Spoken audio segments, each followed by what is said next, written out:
Now that your husband's dead, go ahead and cry, then pack your bags and leave. Don't ever come back again." Those words cut through the dinner table, cold, merciless, from the very mouth of my daughter-in-law, Imani. My son, Kendrick, sat still, only giving a faint smile before nodding in agreement. "This house was never really yours, Mother," he said, his tone detached, as if discussing a stranger's affair. I froze in place. In front of me was the dark oak dining table Douglas, my late husband, had chosen himself, the table that had witnessed countless Thanksgivings and the sound of warm laughter. Now, only the chilling emptiness remained, and the distant, unfamiliar eyes of the people I once called family. I didn't argue, I didn't cry.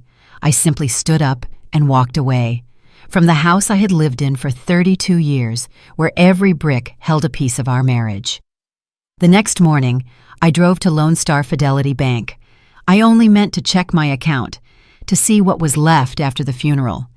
But what I discovered there changed everything. My name is Maeve Robinson, 71 years old, and this is the story of how a woman once seen as fragile learned the most valuable lesson of her life, about family, money, and respect. If you've ever believed that love alone could hold a family together, stay with me, because what comes next will show you what truly remains when trust is broken. Keep watching to find out what awaited me at the bank that morning. The dining room felt strangely unfamiliar that night. Douglas was no longer sitting at the head of the table. The walnut dining table we had bought in our first year in Third Ward now looked frighteningly empty, even though 3 people still sat around it. My eyes kept drifting toward the vacant chair, half hoping, half deluding myself that for just one moment I might see him there again, with that gentle smile and reassuring gaze. But no, Douglas was gone, forever. It had been exactly 1 week since I stood by the grave of the man I had lived with for 32 years. 1 week since I felt half of my soul torn away. The ache was still there, heavy in my chest, making every breath an effort. "Pass the potatoes," Imani's voice cut through the silence, sharp as a knife. My daughter-in-law had never spoken to me warmly in the 15 years I'd known her, but tonight there was something colder, something harder than ever before. I reached for the bowl, my hand trembling slightly. The funeral had drained me more than I realized. At 71, I thought I was prepared for loss, but nothing could have prepared me for the emptiness it left behind. Kendrick, my 43-year-old son, sat between us like a referee who had already picked a side. All evening, he hadn't looked at me once. His attention was fixed entirely on Imani, the woman he had been married to for 15 years. The same boy who used to crawl into my arms after nightmares now couldn't even meet my eyes. I tried to break the suffocating silence. "The funeral was beautiful, wasn't it? Your father would have been happy to see so many people come." Imani set her fork down, every movement deliberate, calculated. "Yes," she said slowly, her tone laced with implication. "And that's actually what we wanted to talk to you about, Maeve."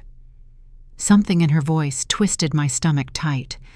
I looked between the two of them, searching for some warmth, the kind that should exist between family members grieving the same man.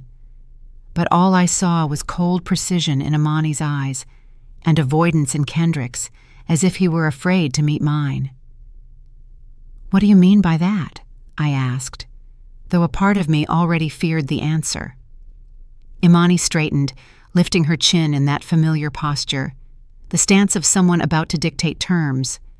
I had seen it before, when she explained why Kendrick was too busy to visit, or when she insisted on adjusting family traditions to suit her own preferences. "Kendrick and I talked," she began, her voice syrupy but insincere. "Now that Dad's gone, this house will be too much for you to handle alone." I blinked. "Too much?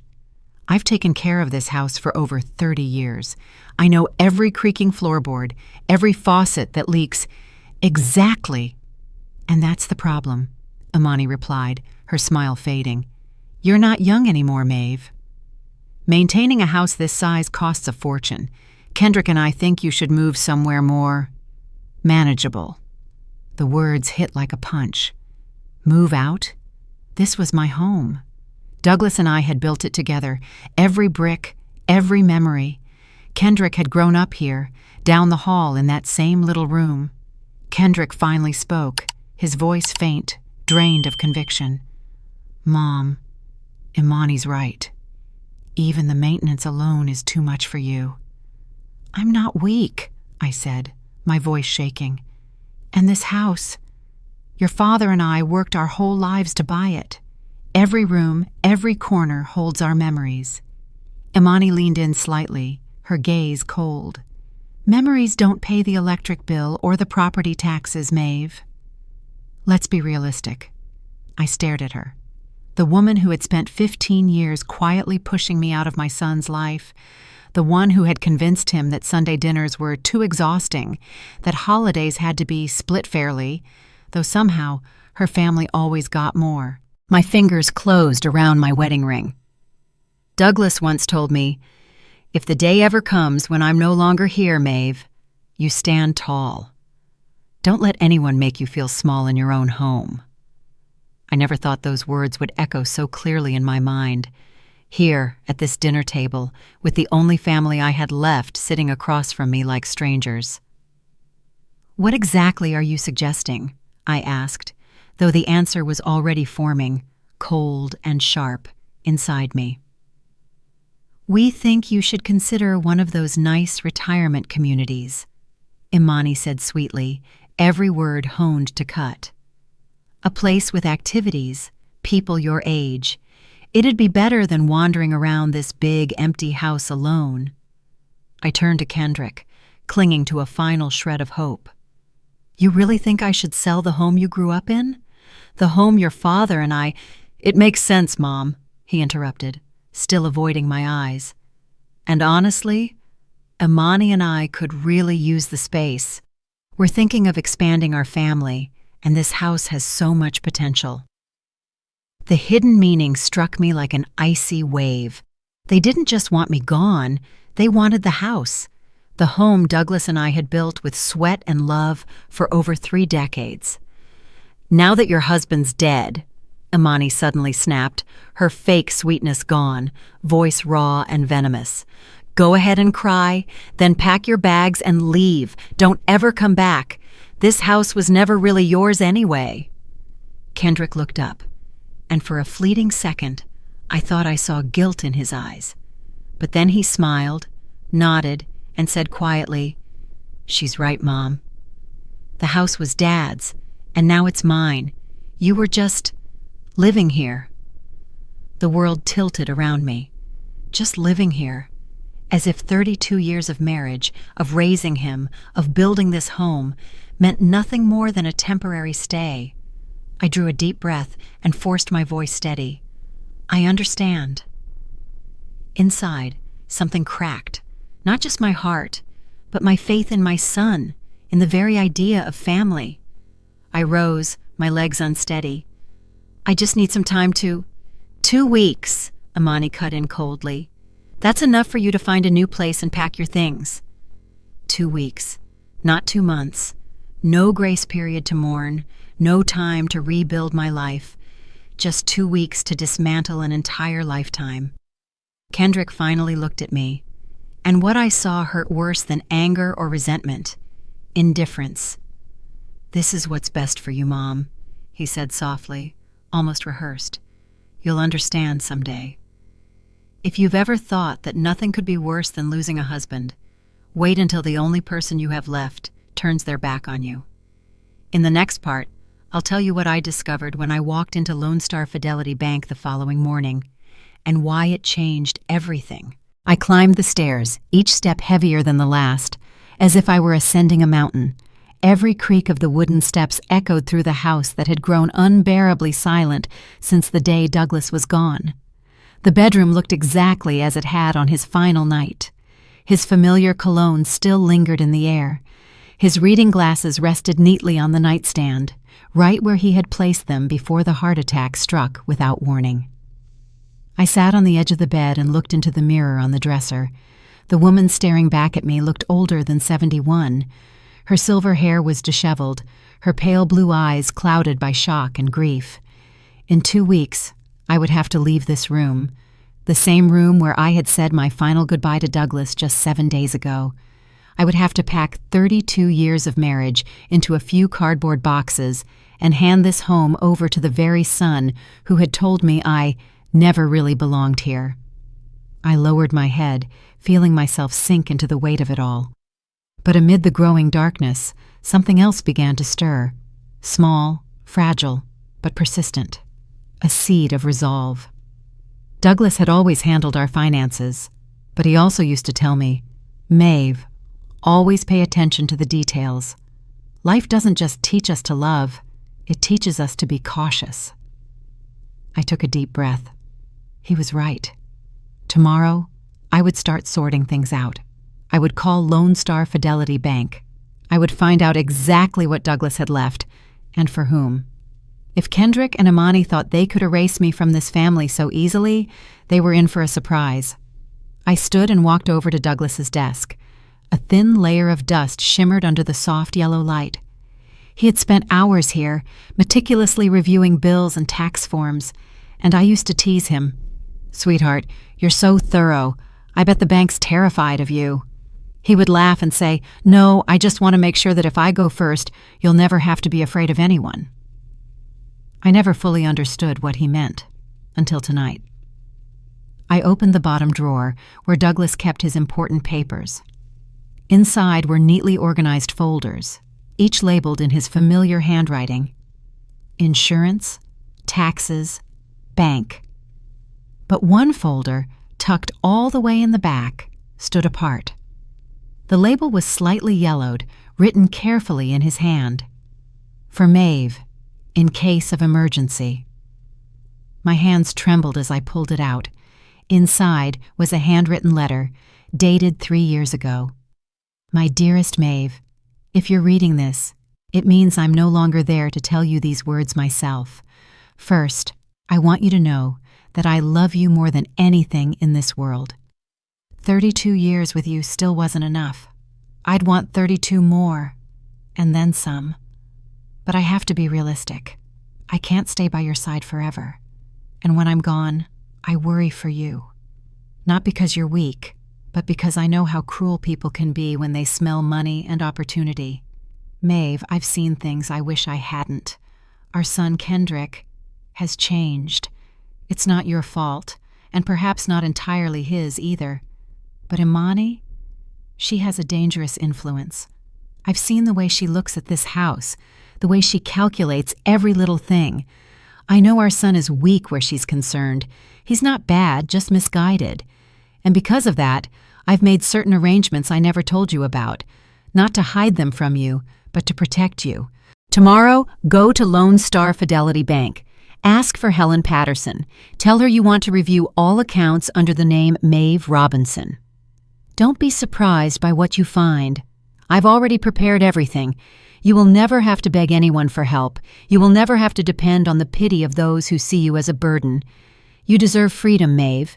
You deserve respect. And if our family can't give that to you, then at least I've ensured you'll have the means to claim it yourself. Be strong, my love. I know you can. You've always been stronger than you think. Forever yours, Douglas. Tears blurred the ink on the page. Douglas had known. He had seen everything, and quietly prepared for this moment.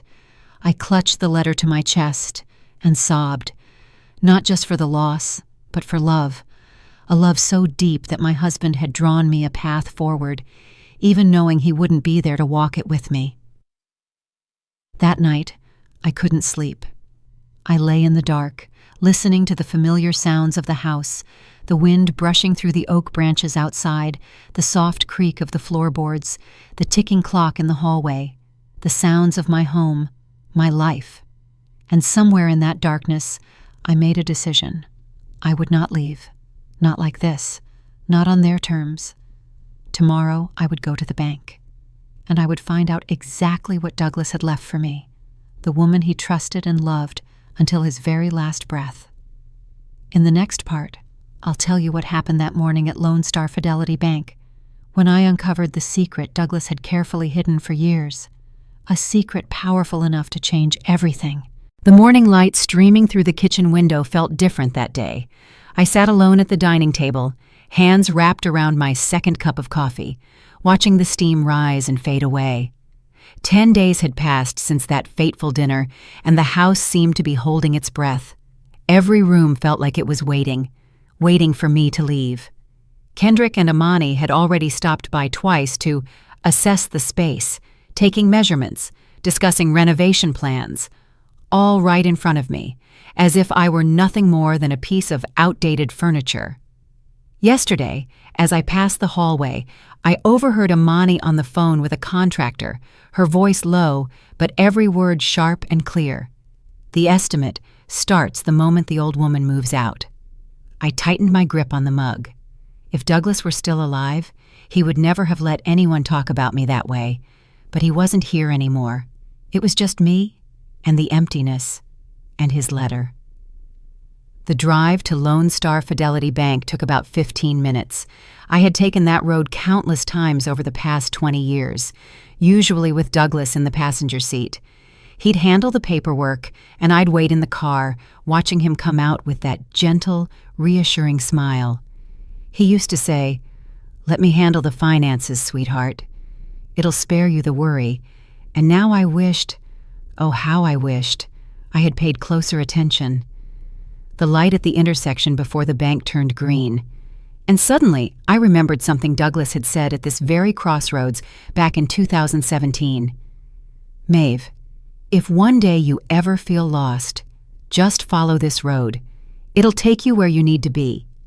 Only now did I realize he hadn't been talking about Third Ward Road. He'd been talking about my path. I squeezed my wedding ring gently, took a deep breath, and walked into the bank. Helen Patterson, the branch manager, greeted me with a warm yet cautious smile, the kind reserved for widows who are still learning how to breathe again. "Mrs. Robinson, I'm so sorry for your loss," she said softly. "Mr. Douglas was a true gentleman. Every time he came in, he'd ask how my grandkids were doing." "Thank you, Helen," I replied, settling into the chair across from her desk. I clutched my purse tightly against my lap, as if it could shield me from whatever was about to come. "I need to understand our finances a little better," I began. "Actually, mine. Douglas handled everything. And now, I don't even know where to start." Helen nodded sympathetically. "Of course. Let me pull up your records." Her fingers tapped briskly across the keyboard, the glow of the monitor reflecting in her glasses. After a moment, her brows lifted slightly. "Oh my." My heart skipped. "What is it? Did someone already access the accounts?" No, she assured. "It's just, there are quite a few more accounts than I expected." She printed a sheet and slid it across the desk. "Let's start with the joint checking account you and Mr. Douglas used for daily expenses." The balance wasn't huge, but enough for me to get by for a few months if I managed carefully. A small wave of relief washed through me. At least, I wasn't completely destitute. "Now," Helen said, pulling another page, "this is your joint savings account." The figure made me blink, enough to sustain me comfortably for years, if spent wisely. "Douglas was always careful," I said softly, my voice trembling. "He always planned ahead." Helen nodded, though her eyes remained fixed on the screen. "He certainly did. But there are a few more accounts, and it seems they're under your name only." I frowned. "Only mine? That can't be right." "Douglas handled everything. According to our records," Helen explained, "there are 4 additional accounts. 2 certificates of deposit, 1 money market account, and most interestingly, a trust account established 5 years ago." I blinked. "I don't understand." "Douglas never told me about these." Helen hesitated, then said gently, "Mrs. Robinson, did your husband ever mention being concerned about family finances?" Sometimes clients create separate accounts to protect their spouses. Protect? From what? I asked, puzzled. From complicated family dynamics, Helen said carefully. Sometimes inheritance disputes or pressure from children. Some people just want to make sure their partners are never left vulnerable. Her words sank in slowly. I thought of the way Douglas would stay quiet whenever Kendrick complained about money, the sharp look he gave whenever Imani brought up spending, the fact that he always went to the bank alone, never letting Kendrick tag along. "Can you show me those accounts?" I asked, my voice barely above a whisper. Helen printed several more pages. The first certificate of deposit has been renewing automatically each year for the past 7 years. The second was opened 3 years ago, and the money market account, it's been receiving small transfers from your checking, $50 here, $100 there, accumulating steadily over time. She handed me the statements. The numbers blurred before my eyes. This wasn't just a modest safety net. It was a substantial amount, enough, in fact, for me to buy back this entire house if I wanted to. How is this possible? I don't remember signing any of this. Helen smiled faintly and pulled out a thick file. Oh, but you did, Mrs. Robinson. Every single document has your signature. It looks like Mr. Douglas brought you in to sign under the guise of routine bank updates or insurance forms. I stared at my own handwriting on the pages. The ink was unmistakably mine, dated, witnessed. I remembered those visits now, updating the address, adjusting an account type. Douglas had hidden these preparations in plain sight by having me sign my future without even realizing it. Helen placed a gentle hand on the desk. "This isn't uncommon, Mrs. Robinson." Some husbands prefer to handle everything quietly, to spare their wives stress. Legally speaking, everything checks out. These accounts belong entirely to you. I looked down at the pages, at the numbers that suddenly represented something far greater than money. They represented truth. They represented power. And they revealed what Kendrick and Imani didn't know. I was not helpless. I was not poor. I was simply uninformed. Helen hesitated, then added, "There's one more thing. The trust account has been receiving regular deposits from a business account for the past 5 years. Robinson Infrastructure Services Trust. That's your husband's company, correct?" "Yes," I nodded. "But Douglas sold that company when he retired. Kendrick said the sale barely covered our debts." Helen glanced back at the screen, then looked at me again, surprise flickering in her eyes. "Mrs. Robinson, according to our records, that corporate account is still active. There are quarterly deposits still being made, which then transfer directly into the trust in your name." The room fell silent. I could hear my own heartbeat. Douglas hadn't just prepared for me. He was still protecting me, even after he was gone. Helen leaned forward slightly, lowering her voice. "Mrs. Robinson, I think you should speak with your husband's corporate accountant. There may be more to your financial picture than anyone has realized. In the next part, I'll tell you what happened when I met with Douglas's accountant and discovered the secret he left behind that no one, not even our son, ever suspected. I left the bank in a daze, my handbag heavy with statements and printouts. Instead of driving straight home, I pulled into the lot of a small cafe, sat in the car, and reread everything Helen had given me. Numbers don't lie. Somehow, without my knowing, Douglas had built an entire system to protect me. Every account, every investment, every trust had been structured to ensure my financial independence. As I reviewed the trust account statements, a pattern emerged. The deposits matched the times Kendrick had visited over the past 5 years, and they were always larger right after each time Kendrick asked Dad for a little help, or when Imani hinted at their financial struggles. Douglas had given money to our son, yes, but in parallel, he transferred an equal or greater amount into my trust, as if he knew the day would come when I would need to stand on my own. My phone buzzed. A message from Kendrick. "Mom, Imani found an agent to list the house. We can start showings next week. Hope you're making good progress finding a new place. I stared at the screen, then back down at the statements on my lap. Kendrick and Imani were strangely confident, certain they held all the cards. They had no idea their plans were built on a foundation they didn't understand. Tomorrow, I would call the corporate accountant. I wanted to know exactly what Douglas had left. Then I would decide what to do with the fact that my husband had loved me enough to ensure I would never depend on anyone's charity. Morrison and Associates' office sat modestly between a dry cleaner and a tax service. I had never been there. Douglas had always handled the business meetings himself, saying they were just boring paperwork that would give me a headache. Now I understood. He had shielded me from more than tedium. Margaret Morrison was about my age, her gray hair tied back neatly, kind eyes behind metal frames. She had kept the books for Robinson Infrastructure Services for over 15 years. When she took my call yesterday, her tone had been cautious. "Mrs. Robinson," she nodded softly, inviting me into a chair across from a desk cluttered with files. "First, my condolences. Douglas was a good man and an honest businessman. I'll miss our quarterly meetings." "Thank you," I said, sliding the bank statements back into my bag. "I'm trying to understand the finances, and the bank says business income is still flowing. And I had no idea." Margaret's brows lifted. "You didn't know?" "That's odd. Douglas spoke of you often, and I assumed—" She stopped, choosing her words. "Please," I said quietly, "I need to know what's going on." "My son says the company was sold years ago, and the proceeds barely covered debts."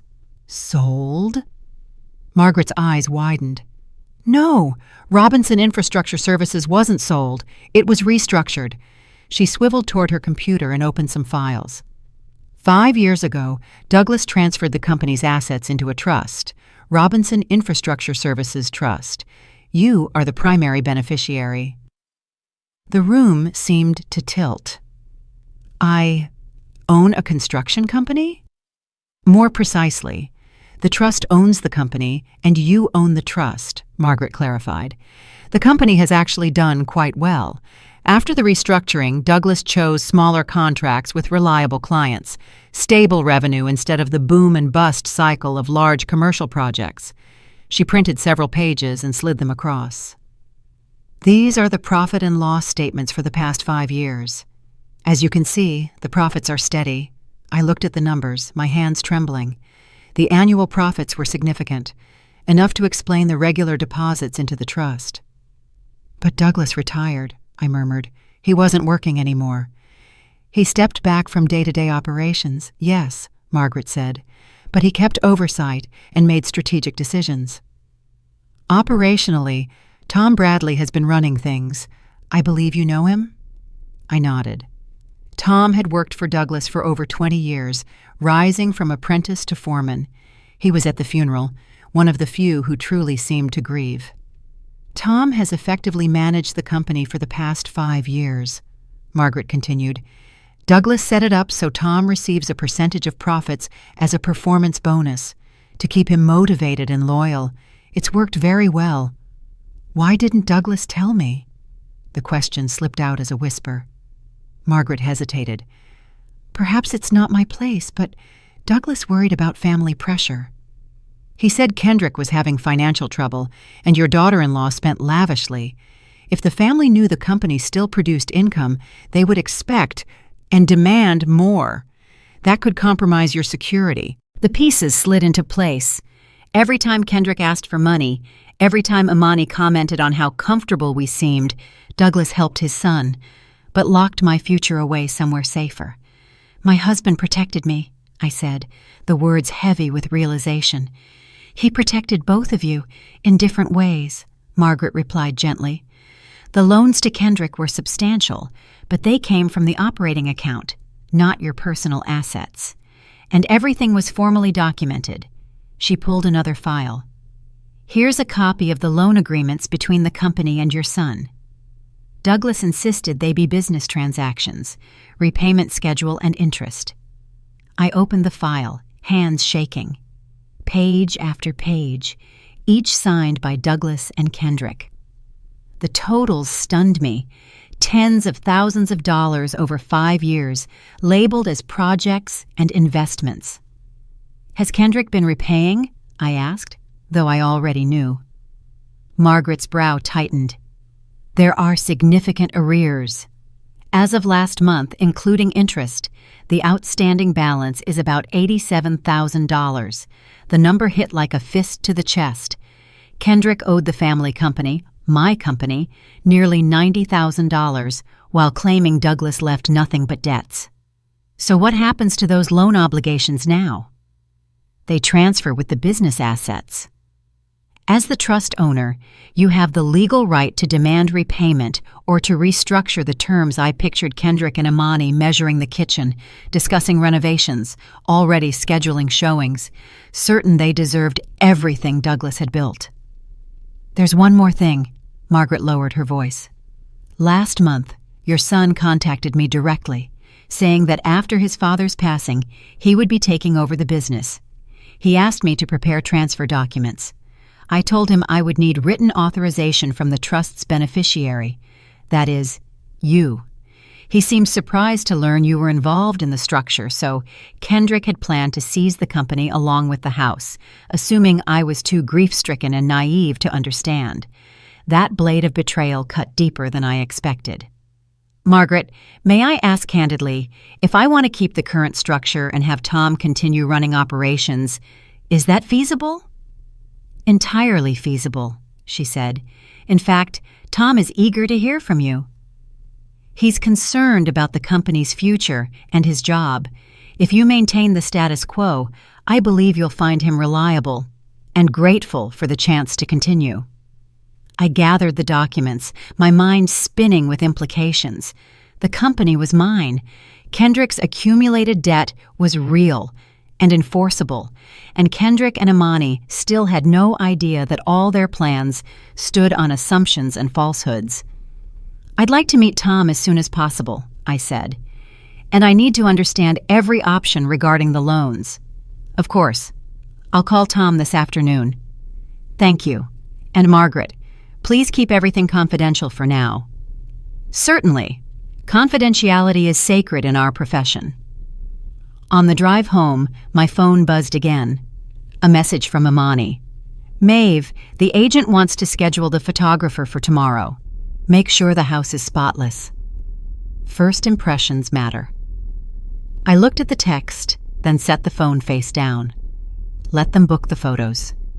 Let them picture their future in my house, spending money they think is their inheritance. They don't know the foundation of that dream is already beginning to crumble beneath their feet. That evening, I stepped into Douglas's study for the first time since he died. Around me, files were arranged with meticulous care, labels straight, papers bound neatly. Now I understood why he'd been obsessed with record-keeping, why every transaction had to be documented. Douglas had built a fortress around me, brick by brick, transaction by transaction, and tomorrow I would begin stress testing those walls. Tom Bradley's rough hands cupped his coffee mug as we sat in my kitchen the next morning. At 55, he still had the broad shoulders and calloused palms of a man who had built his life out of concrete and timber. But in his eyes, I saw a kind of weariness I had never seen before. "Mrs. Robinson," he said, voice low and gravelly with emotion, "I've been worried sick since Mr. Douglas passed. Kendrick stopped by the site last week talking about asset evaluation and streamlining operations. None of that sounded good for people like me." I poured myself more coffee, clinging to the ritual to stay composed. "Tom, what exactly did my son say to you?" "He said the family's facing some financial strain, so tough decisions would have to be made about the company. He wanted a full list of all active contracts, equipment, and projected cash flow." Tom's jaw tightened. "He even asked for the keys to the equipment yard and the office."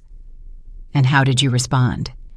"I told him I'd wait for the person actually in charge now.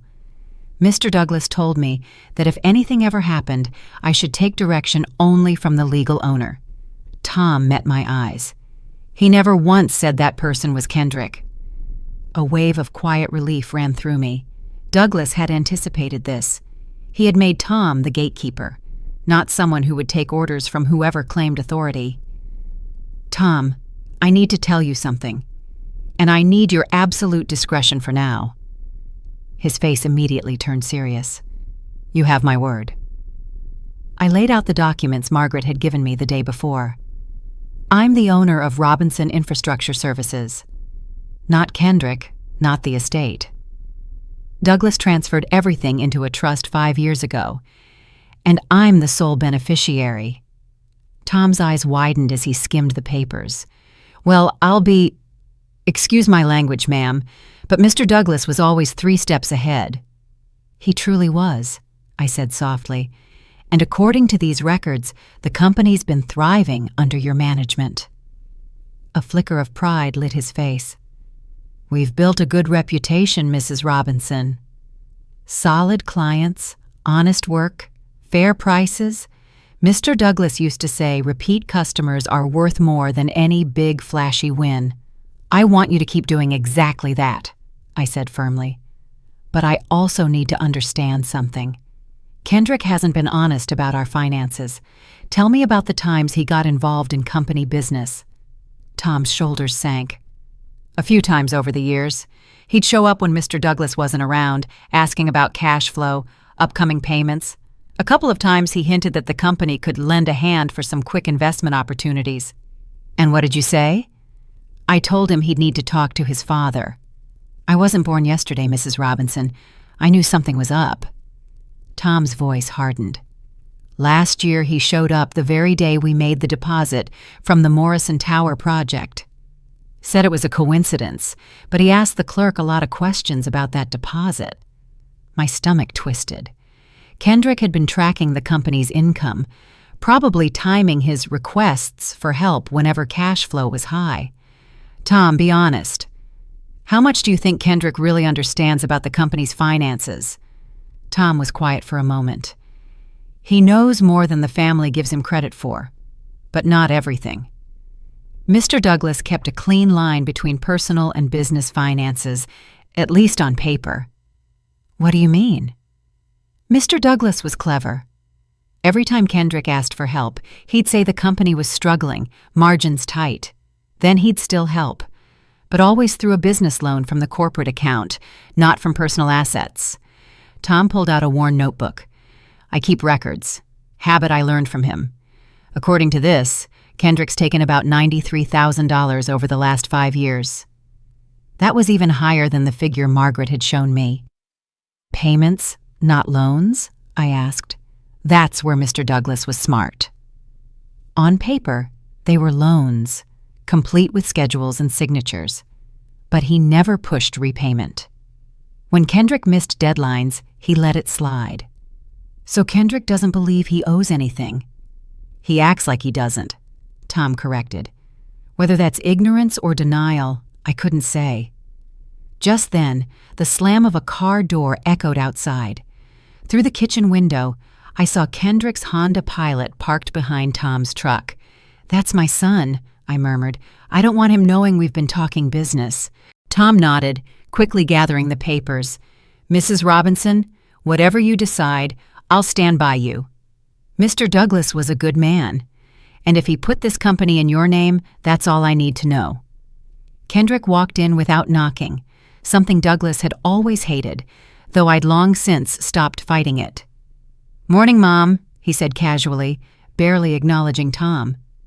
"Didn't know you had company." "Tom stopped by to see me," I said evenly. "You know how considerate he is." "Right." Kendrick's eyes swept around the kitchen, already assessing it like an appraiser. "Actually, Tom, good timing. We need to talk about the company." Tom's face settled into a neutral expression. "Do we now?" "Dad's gone, so obviously there'll be some changes," Kendrick said smoothly. "The family needs to make practical decisions about assets and ongoing obligations." I watched the exchange, unable to hide a spark of dark amusement. Kendrick spoke with such confidence, certain he held authority. He had no idea he was trying to claim something that was never his. "What kind of changes?" Tom asked. We need to evaluate whether to keep operating or liquidate the assets to settle accounts, Kendrick replied, tone indifferent, as if choosing lunch options. I see. And who exactly will be making those decisions? Kendrick blinked, caught off guard. The family, of course. I'll be handling Dad's business affairs from now on. Will you? Tom said mildly, with the faintest emphasis. Mom, why don't you make more coffee? Kendrick turned to me, dismissing me like an afterthought. Tom and I need to go over technical details. But I didn't move. For the first time in years, I stayed right where I was. I'll stay, thank you. This is my kitchen, and Tom is my guest. Kendrick hesitated, surprised, then shrugged. Fine. Tom, I need you to prepare a full inventory. Equipment, vehicles, contracts, and I'll need access to the business accounts to review finances. I'm happy to help, Tom said calmly. Who should I coordinate with for account authorization? With me, obviously. And do you have the legal authority to access Robinson Infrastructure Services accounts? The kitchen fell silent, except for the ticking of the old wall clock. Kendrick's face flushed. I could see the tension build between embarrassment and irritation. Listen, Tom, I don't think you understand, Kendrick began, his tone sharpening. This isn't some hostile takeover. I'm just tidying up Dad's affairs and making sure everyone's looked after. But if you make this difficult, I can't do my job. I'm not making it difficult, Tom replied evenly. I just need to know whose orders I'm following. Mr. Douglas always insisted on proper documentation. Kendrick turned to me, expecting the familiar backup. Mom, tell Tom I'm handling Dad's business now. I looked at my son, the man planning to sell the house beneath my feet, who owed nearly $90,000 to the company he claimed to inherit. And I chose. Actually, Kendrick, I said softly but clearly, Tom's right to ask for documentation. Your father always believed in doing things properly. I'm sure you understand the importance of legal authorization. For the first time since walking in, Kendrick faltered, and as I watched uncertainty spread across his face, I felt something I hadn't felt in years, power. In that moment, I knew the balance had shifted. Kendrick didn't understand why yet, but Tom did, and so did I. In the next part, when the question of who has the authority to sign finally hits the table, every mask will fall. The phone rang at exactly 7 a.m., 3 days after the kitchen standoff between Kendrick and me. I wasn't surprised. When someone's used to giving orders all their life, they don't sit still when their power is questioned. Mom, we need to talk. Right now, Kendrick's voice was heavy, a contained anger wrapped in a veneer of forced calm. Imani and I will be there in 20 minutes. So early? I asked evenly. This can't wait. 20 minutes. The line went dead. I stood and walked slowly to the wardrobe. If this was going to be a confrontation, I would show up as an owner, not as someone on trial. I chose the navy dress Douglas once said had the quiet pride of a woman who doesn't need to prove a thing. Right on the 20-minute mark, I heard Imani's high heels strike the front steps, a brisk, defiant clatter. I opened the door before they could knock, keeping the small advantage that comes from standing your ground on your own territory. Good morning, I said lightly, as if this were nothing more than a casual visit. Imani slipped inside at once, clutching her designer handbag like a weapon. Kendrick followed, face set and rigid. They positioned themselves between me and the door, an unconscious move, but clearly a power play. Mom, I don't know what game you're playing, Kendrick began, voice low but taut. Tom Bradley called me yesterday. He said he can't provide company information without proper authorization. What did you tell him? I sat in Douglas's armchair, his favorite, the seat that commanded a view of the entire room. I told him to follow the proper procedure.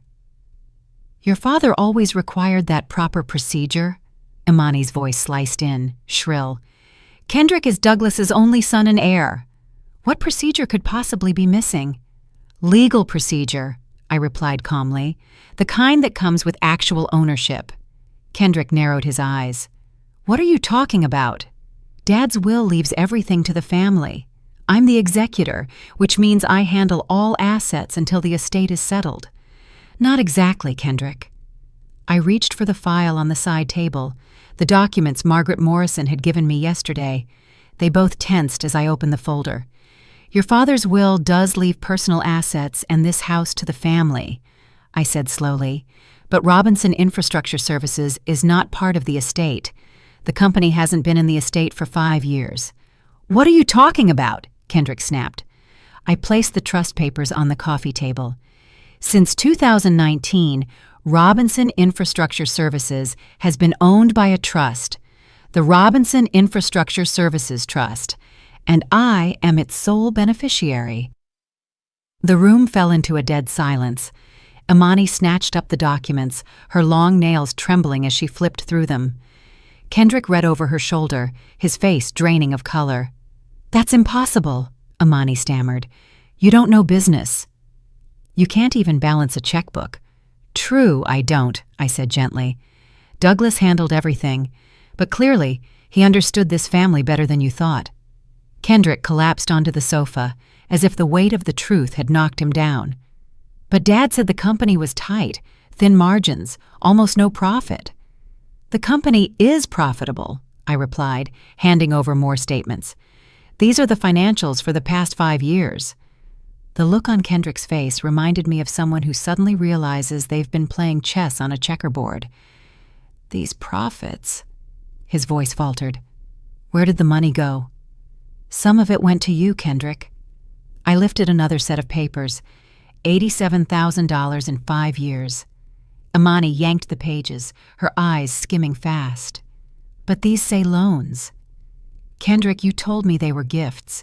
You said your father was helping us start up. They were gifts, Kendrick said softly, but without conviction. Dad never asked for repayment. Actually, he did, I said quietly. Margaret Morrison kept the full paperwork. Every late notice, every time your father chose renewal over collection. I watched the truth sink in. Kendrick had been living on the illusion of generosity, the belief that his father would always save him, that the money was his by right. The air grew thick. I remembered an evening years ago when Douglas had said, I'm not afraid of being poor, Maeve. I'm afraid of leaving you among people who don't understand your worth.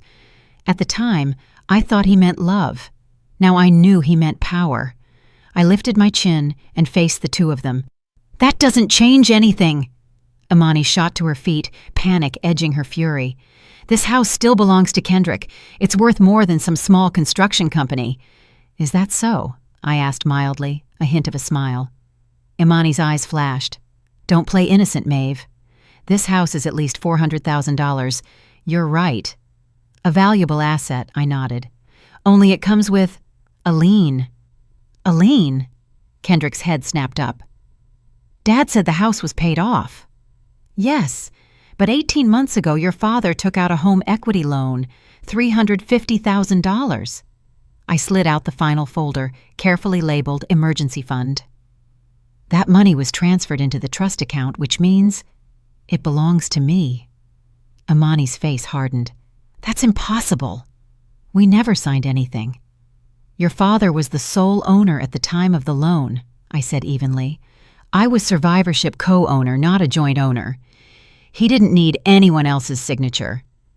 Kendrick stared at the documents as if trying to decipher a foreign language. Why would he do that? Why mortgage the house just to put money into the company? I drew a steady breath, allowing a sliver of feeling to surface for the first time. Because he was protecting me, Kendrick. He made sure that no matter what happened, I would be secure. Protecting you from what? Kendrick rasped. From this. I extended my hand, indicating the scene before us. From being pushed out of my home by my own blood. From being treated like a burden instead of the woman who built this family. Imani lurched toward the door, her voice cracking with rage. You manipulated him! You forced a sick man to change everything. Douglas wasn't ill when he established those trusts, I answered, my voice calm enough to chill.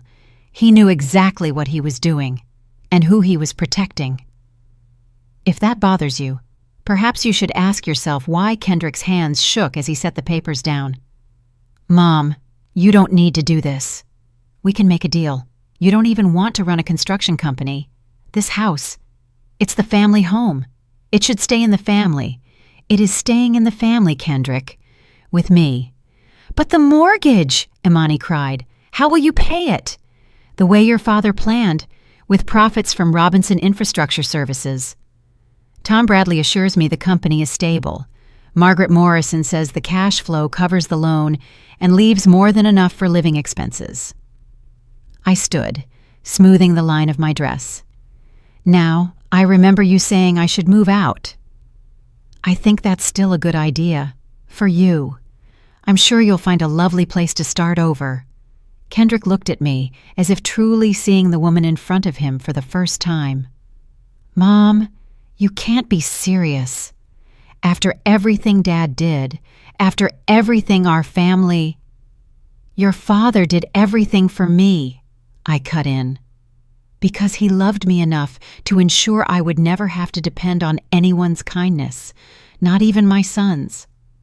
Imani was already at the door, her face twisted with fury. This isn't over, Maeve. We'll challenge it.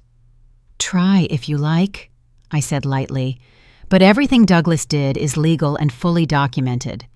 Margaret Morrison has already forwarded copies to my attorney. Kendrick paused at the threshold, confusion and hurt warring in his eyes. I don't understand, Mom. Why are you doing this to us? I looked straight at my son. I'm not doing anything to you, Kendrick. I'm simply refusing to let you do it to me. 2 weeks later, my attorney, James Patterson, being called, bringing the news I had both anticipated and dreaded. They've officially challenged the trusts, he said. Kendrick hired Nathan Whitmore, specializes in elder financial exploitation cases. Their argument is that Douglas lacked mental capacity when establishing the trusts and was unduly influenced. But that was 5 years before Douglas died, I protested. He was completely sound. I know, James said calmly, and we have medical records to prove it. But Maeve, I need to be honest. These cases are long, exhausting. They'll try to paint you as a manipulative wife. Let them try, I said, my voice steadier than I felt. Douglas documented everything. Every signature had witnesses.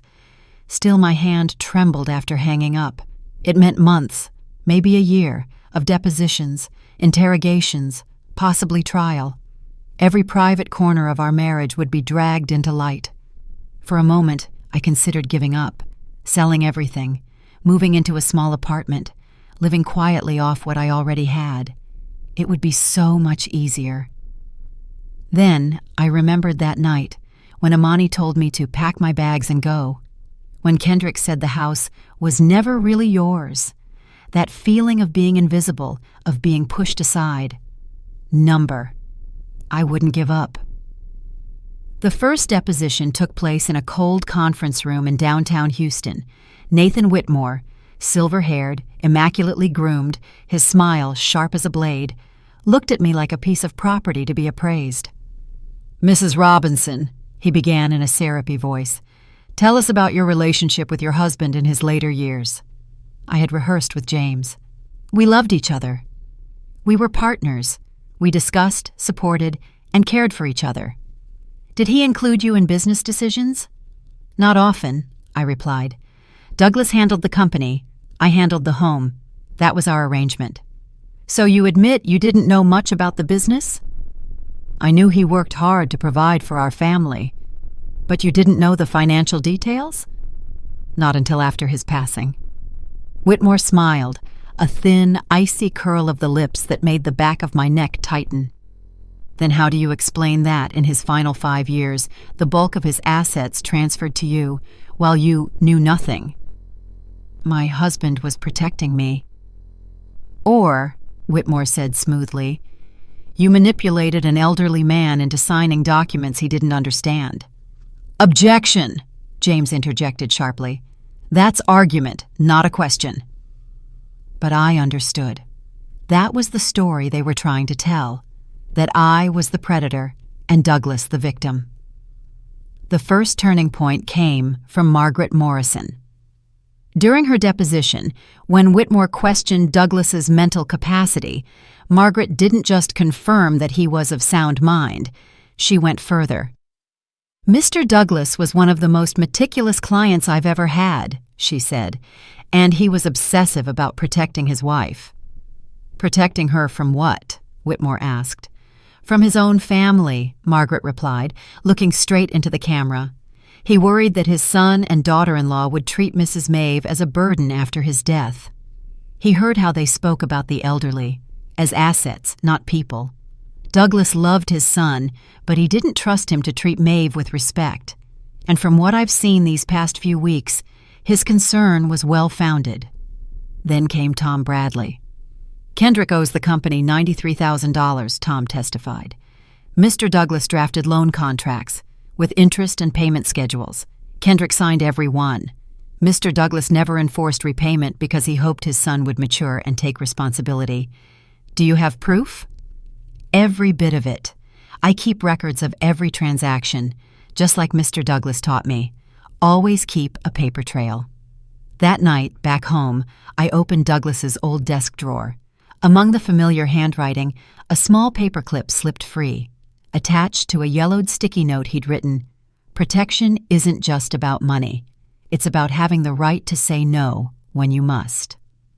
I closed the drawer, ready to hear his voice again, this time in court. 3 months after the battle began, James called, his tone carrying a spark of triumph I'd never heard before. "Maeve, we just received something crucial. Douglas's physician, Dr. Chen, sent over a document from his medical file." "What document?" "A letter Douglas himself wrote and filed 3 years ago. A statement of capacity and intent. He explained in his own words why he created the trusts. And Dr. Chen confirmed he was fully lucid at the time." The letter was read aloud at the next hearing. I sat in the courtroom and listened as Douglas's voice seemed to rise from the page word by word. "I, Douglas William Robinson, age 68, in good physical and mental health, write this to record my clear intent regarding financial arrangements for my wife, Maeve. I am not coerced, manipulated, or unduly influenced.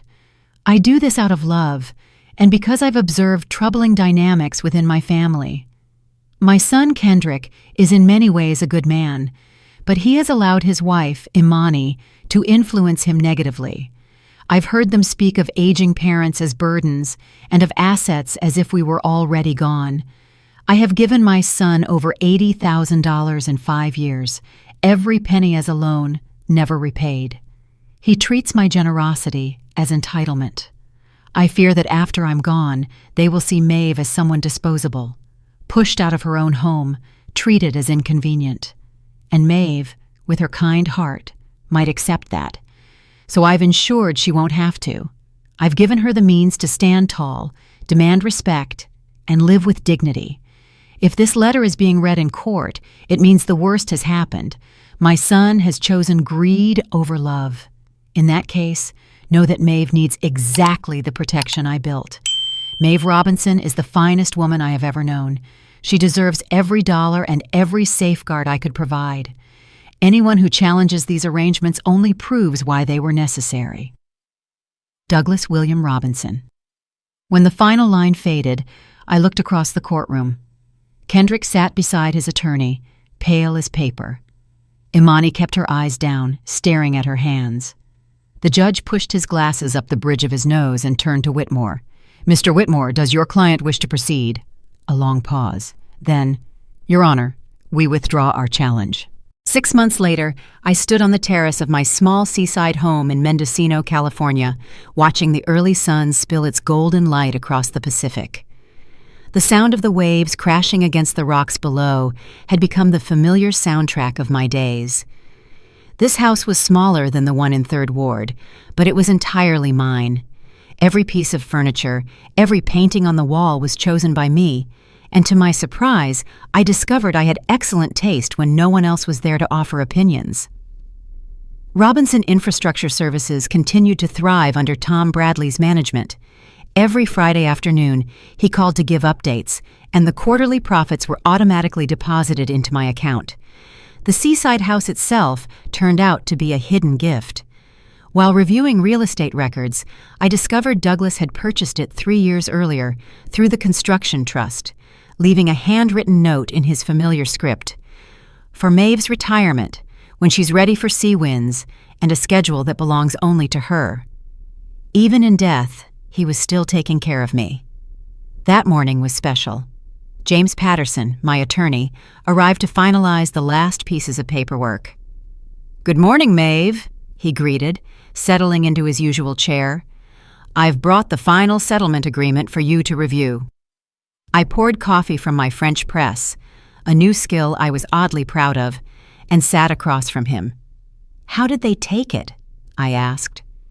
James lifted an amused brow. Kendrick's lawyer spent half the session arguing that family duty should outweigh legal contracts, but in the end, the law is clear. He slid the folder toward me. After 6 long months, Kendrick and Imani had agreed. They formally acknowledged the debt and established an 8-year repayment plan. "Kendrick broke down during the last meeting," James said quietly. "He told me you were destroying your relationship over money." "And what did you say?" I reminded him that most mothers don't have to sue their sons to reclaim what's legally theirs. The agreement also included a special clause. If they defaulted, the company could garnish wages and place liens on their assets. Then James took out a white envelope. "This came for you yesterday." Inside was a handwritten letter. "Mom, I know you may never forgive me, but I want you to know I finally understand what Dad did." It took losing my job and almost everything else to realize how much I'd taken for granted. Imani and I are in marriage counseling now, and I'm working 2 jobs to make the payments. I hope someday you'll be willing to talk again. I'm sorry. Kendrick. I folded the letter carefully. A sincere apology, perhaps, but too late, and born of consequence rather than conscience. "Will you respond?" James asked. I shook my head. "No. If Kendrick wants reconciliation, he can do it the way he's repaying his debt. Little by little, consistently, over time." That afternoon, I reorganized the file cabinet. Among the folders, I found an old birthday card Douglas had once written. "You don't need wealth, just safety and respect. If one day you have both, help someone who doesn't." I smiled. Perhaps that was the message meant for today. As James left, the phone rang again, an unfamiliar number. "Hello, Mrs. Robinson? This is Linda Morrison. Margaret's daughter, I remembered her, the nurse Margaret had often mentioned. "My mother spoke about you a lot," Linda said. "I'm organizing a support group for women who've been financially manipulated by their families. Would you be willing to share your story?" The invitation caught me off guard. 6 months ago, I'd been a grieving widow, nearly homeless. Today, I was an independent woman with her own voice. "When do you need me to speak?" Linda hesitated. "You mean, you'll do it?" I smiled. "Yes, but I won't talk about revenge. I want to talk about boundaries, about the difference between loved ones and those who trample over you, about why every woman needs to understand her own finances, and about the final gift Douglas gave me, the right to live with dignity." We scheduled the meeting for the following month. Helping others felt like stepping into a new chapter, not just honoring Douglas, but honoring myself. That evening, I did what I always did since moving here.